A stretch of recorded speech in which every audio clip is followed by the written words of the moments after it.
Fuck! Yes, we are live again on YouTube's. Yes, On the YouTube's. this is looking really sick. Yeah. So, last time we left off, Survivor Series was happening, Yeah. and obviously I liked the show.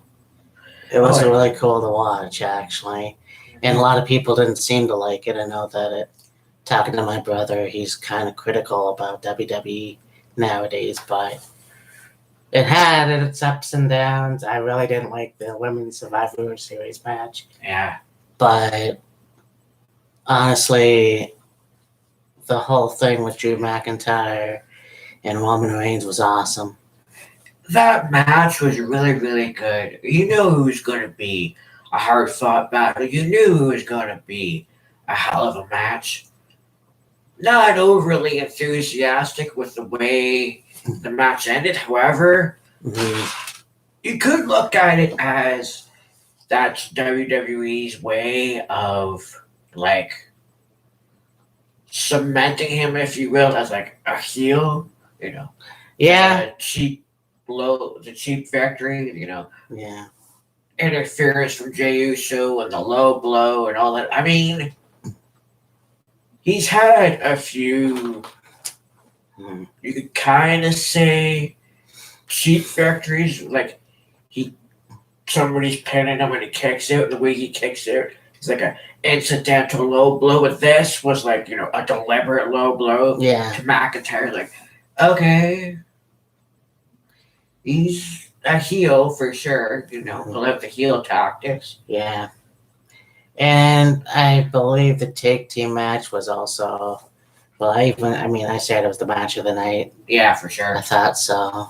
And yeah, the Undertaker thing, it's actually one of the few times where Kyle and I look at each other in silence before I leave. Yeah. It was something else. Undertaker has always had really cool entrances throughout his career. Look at the several WrestleMania entrances he's had, or go back to, you go to WrestleMania 9, him and the horse-drawn carriage with the Crow, Raven, whatever you want to call it. Vulture. Vulture, yes, the Vulture. Or you go to SummerSlam 92, Wembley Stadium, him on the basically back of like a hearse, and coming up, was it WrestleMania 27? Something like that. He looks like he's coming out of the depths of hell, and you have the people reaching for him. I saw a quick little snippet of a video, and Austin Creed or Xavier Woods was one of those people. Yeah, dressed up in like a outfit, doing the reaching out to the Undertaker as he's walking by. And it's like, that's pretty cool. Yeah. But this entrance for his final farewell was probably one of top 10 best entrances. Yeah. You have like these big lightning bolt generator things. And as the lightning bolts are shooting out, the sound it makes is like the beginning part of his theme music, and then the symbol on the screen, and then it almost sounded like a Nintendo Undertaker theme. Kinda, yeah. Yeah. And then his traditional entrance, the music and the flames, and the walk to the ring and all this other stuff, and then he says his speech. Yeah. And after his speech, he drops down to one knee in the traditional pose, and then you got the hologram of Paul Bear, which Yeah. was fitting. Yeah. Him taking the slow walk out of the ring, back up the entrance, raising the arm one last time. Very, very cool. Yeah. And it's kind of like, so I did a video recently. I know Kyle hasn't seen it yet, but by the way, before I say anything else, very happy that I am 120 subscribers. Yes, So I saw your little video about that. yeah, You were at 114, 115 for a little bit, and then go up to 120. That's pretty we'll cool. see how long that lasts. But nonetheless, I am very grateful for that. I've been on here since 2006. Yeah. So very happy to know that people watch my shit. Yeah, exactly. So anyways, yeah. Basically, I did the video about how Charles Wright, aka Godfather, Papa Shango, said that he thought it was bullshit, kind of, that you could have had The Undertaker and the people that came into the ring say something about him instead of them just being introduced. And, him just sitting there and being, whatever. And then the lights go out and you saw the video package and then it just cut to Vince McMahon. Yeah. So, yeah, that is disappointing. But nevertheless, I thought it was kind of fitting. Only because, what else could he have done besides that? That's only a nitpick.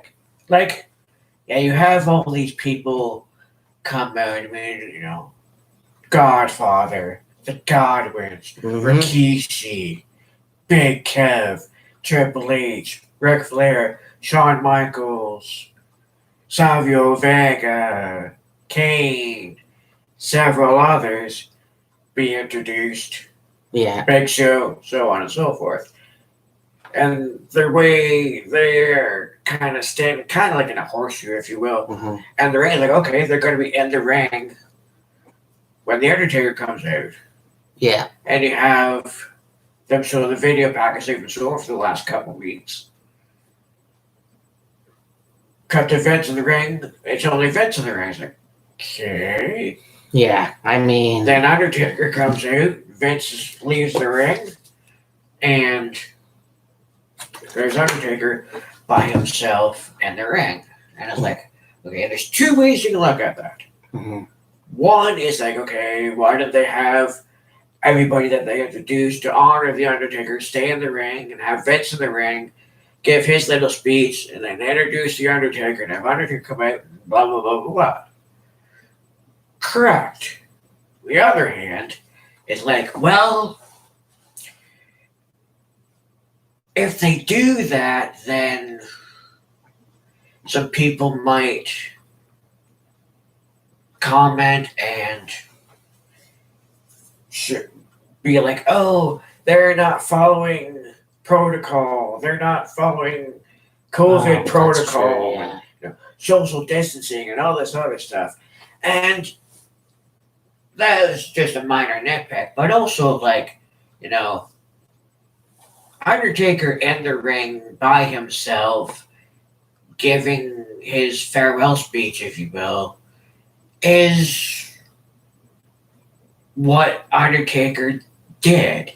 He would always, like, for the many years he was solo, Mhm. and Paul Bearer was managing, Mankind or Vader or Kane or whoever else, Mhm.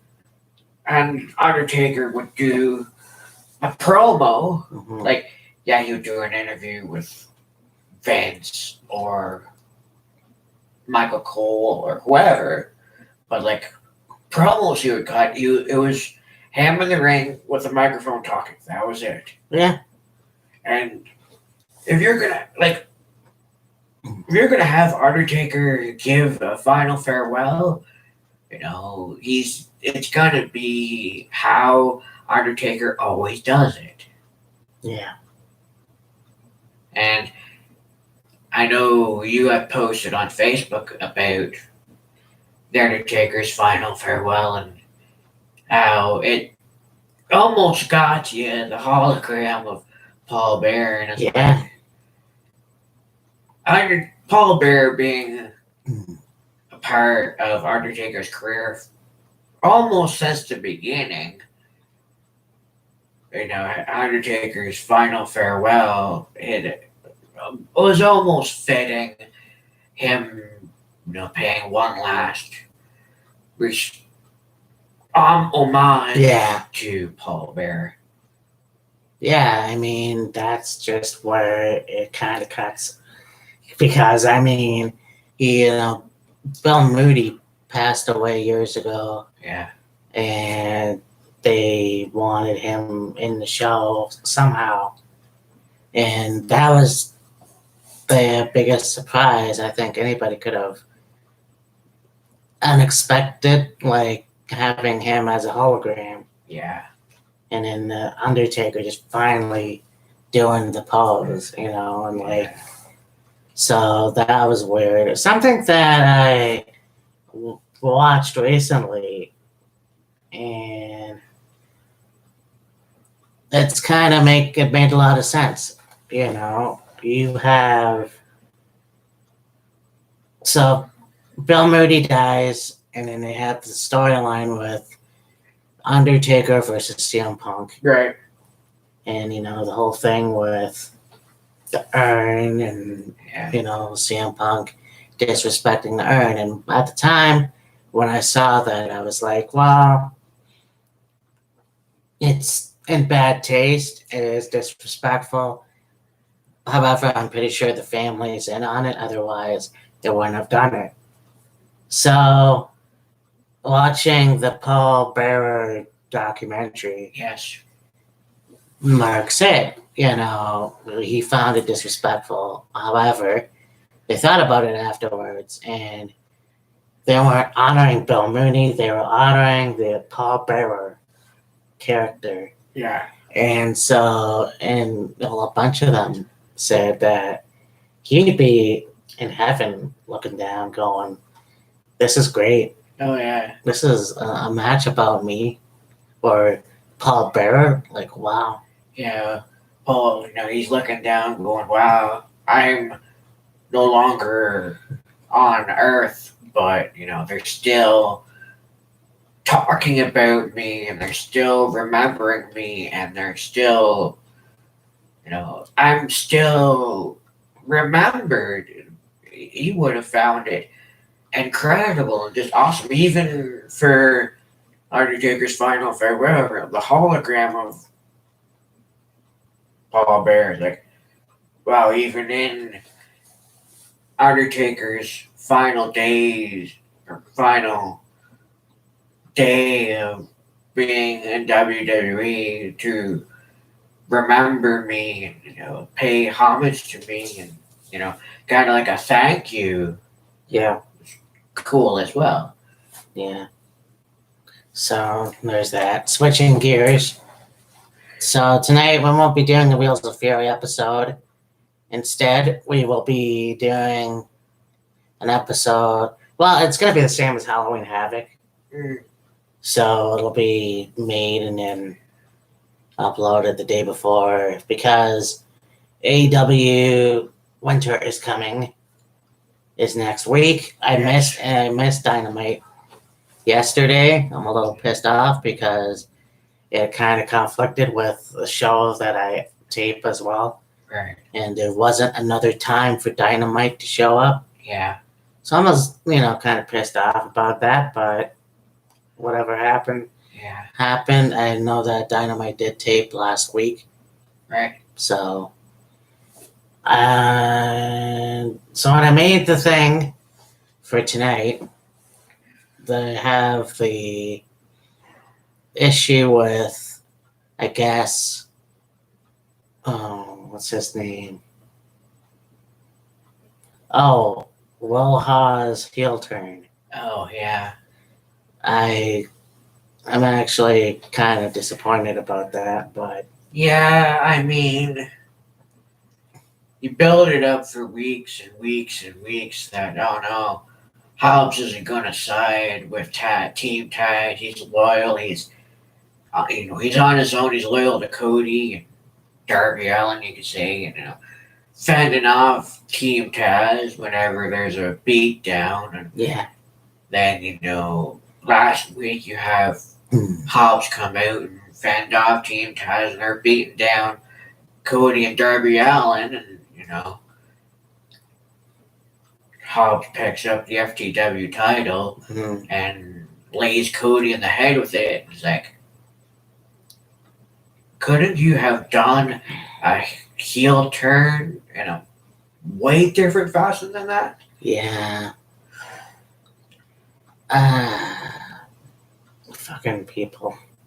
Yeah. I mean, that's just the way it is. I talked to my brother today, and we're talking about wrestlers, WWE, that should jump ship to AEW because they're not doing anything with them.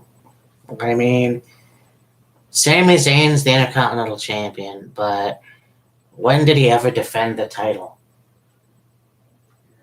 Not lately. So have him lose the strap to anybody, and then he can piss off to AEW as maybe himself or El Generico or whoever. Yeah. That is one of those things where, yeah, there's a lot of people, and there's rumor that AJ Styles might be going back to Impact. With the whole thing about, the North won another shot at the tag team titles, and, it's like, all right, Ethan, if you can beat a phenomenal opponent, you can have a shot at us for the tag titles. I guess I'll be back. Yeah. Call from 905376009. Hello?